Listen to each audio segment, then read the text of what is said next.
Bonjour à tous et bienvenue dans notre compte-rendu matinal. Alors, les marchés sont espiègles, c'est une constante que je rappelle assez souvent et nous en avons eu hier une magnifique démonstration. Pourquoi?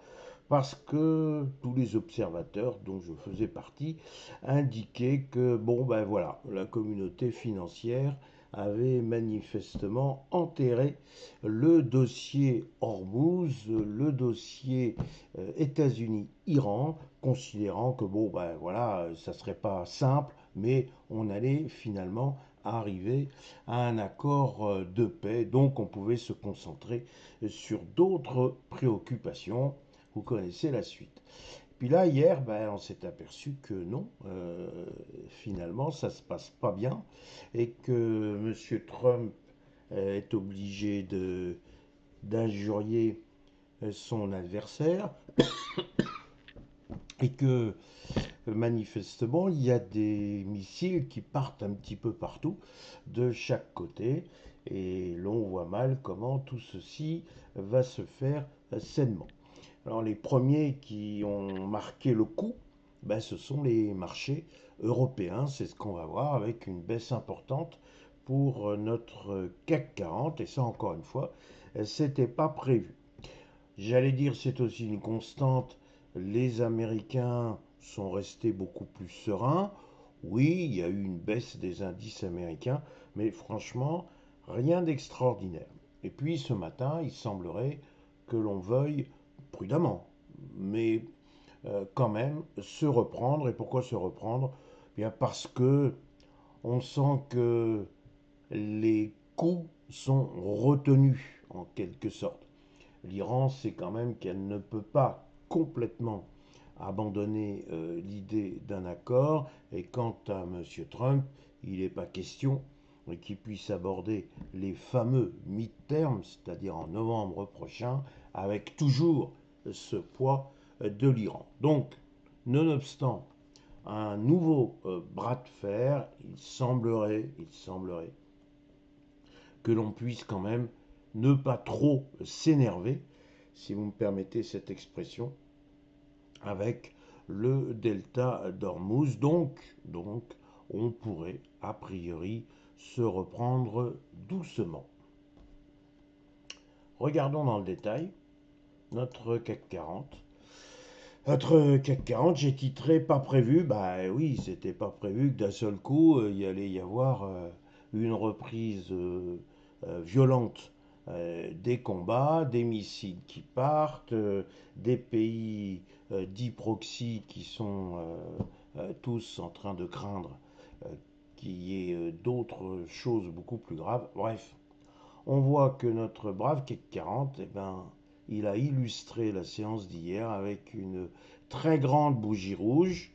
Et cette bougie rouge, non seulement elle abandonne le support des 8400 points, mais elle vient percer de manière là aussi extrêmement violente le support des 8300 points. Alors au passage, cette bougie a pratiquement comblé le gap qui est ici, ce qui en soi pourrait être une bonne chose.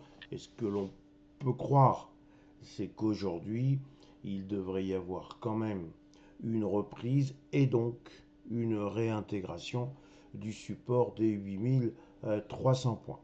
Bon, c'est encore fragile, mais si effectivement le support des 8300 points est réintégré, j'ai envie de dire tout ça pour ça, peut-être un petit mouvement de panique qui n'avait pas franchement lieu d'être. Si on réintègre les 8300 points, ben, j'allais dire sur l'ouvrage, il va falloir remettre. Il faut remonter vers 8004. Il faut déborder les 8004 pour transformer ce qui est bel et bien une résistance en support. Donc il y a beaucoup de chemin. Et effectivement, on n'avait peut-être pas besoin de ça au cours d'une semaine que tout le monde prévoyait assez calme avant la saison des résultats qui, je vous le rappelle, s'ouvre demain. Donc pour la journée d'aujourd'hui, on va surveiller ces fameux 8300 points en espérant que le CAC 40 puisse quand même se reprendre et valider ce fameux support. Voilà ce que l'on pouvait dire pour le CAC 40.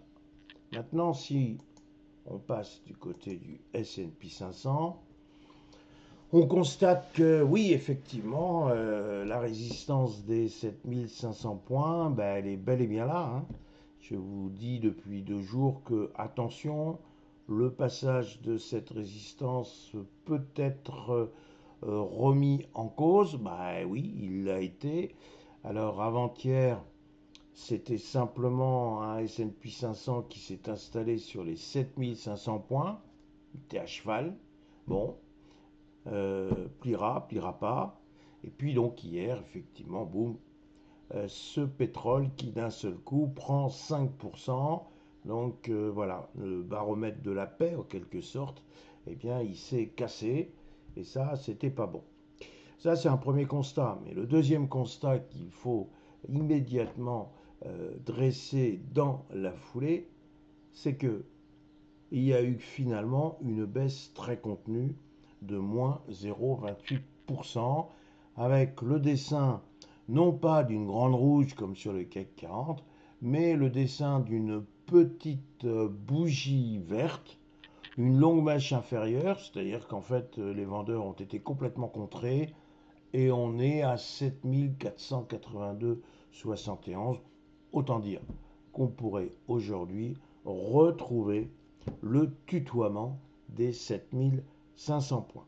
Alors si tel était le cas, bien ça voudrait dire qu'une fois de plus on veut oublier Hormuz et se fixer sur le sort des semi-conducteurs, sur le sort de l'IA. Peut-être aussi que pour cette fin de semaine, on pourrait finalement adopter un certain statu quo, tout simplement parce qu'encore une fois, il y a la saison des résultats qui débute demain. Donc, pas de catastrophe pour le S&P 500, un S&P 500 qui pourrait finalement faire un peu de surplace sur la zone des 7500 points en attendant la semaine prochaine. Voilà mes réflexions du jour. Il me reste à vous souhaiter une excellente journée, nonobstant cette chaleur si pénible. Merci